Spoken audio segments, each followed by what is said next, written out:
Creativity is an addiction. Unplugged because we will always say yes to creativity. Totally Uncut because we all make mistakes. So turn it into a tool. This is Arroe Unplugged. Well. A new age of digital connection has been experienced. Gaming has been a huge part of our culture since the creation of the internet. Our grandson actually challenges other gamers around the world, whereas my wife and I, we tend to keep our VR gaming locked in private mode. Is it an age thing?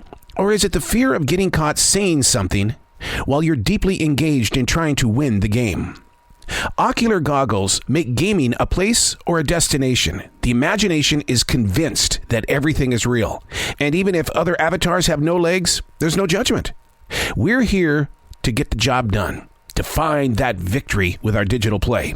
Well, here's the thing. Why did I call it a new age of digital play?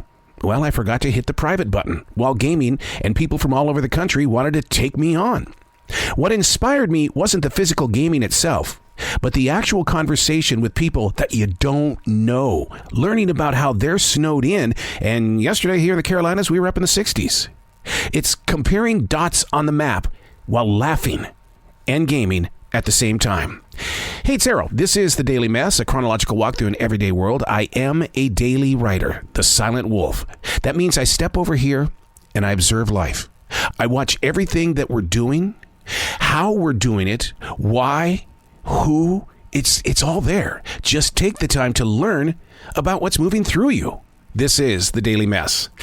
Ooh, it's another cold, winter, wet day with extremely limited light to lift the imagination toward making fruit. Getting beyond the lack of a shadow means shifting the weight placed on the path. Balance has got to be your everything, including the way that we think.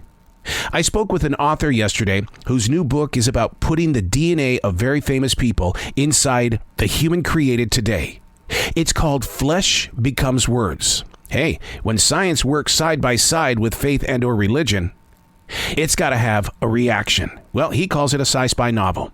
The only reason why I touch on this is due 100% to the words that we agree to use on a cold winter wet day with extremely limited light. If Mark Springer's book was real, our DNA would be amped up by another creator's ability to focus only on doing famous work. Emotionally, would that serve as a great walking path? We need each other's dark sides to recognize our own light. I tend to use words in a different way on a rainy, cold day. Light lifts off the page, and I don't expect to know what I'm truly trying to say.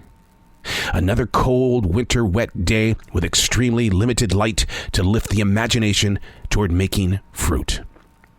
How do you bend the curve of the wind on a day like this in your own personal life? Do you just put on that big, heavy jacket that turns you into a Debbie Downer? And you go, well, I'm going to do the best that I can. I just did an episode on that very quote right there. I'm going to do the best that I can. Don't try to do the best, be your best. But on cold, wet winter days like today, where there is really no sunshine, there's light. It gets inside the head and it toils with your emotions. And when things get too clouded up on the inside, we have to go somewhere. The main goal is get the work done first. That's the thing that my father used to say all the time. We'll go play, but you got to do your chores first. And if we can convince you to do the same thing, you don't have to be in a cold, frumpy mood on a cold winter day. Get the job done. Don't try to do the best that you can do.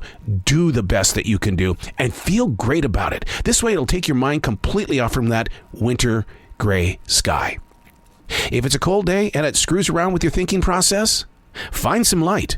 And that light, like I said here, I write. And from that page, I have light. I'm Arroe, and that's The Daily Mess.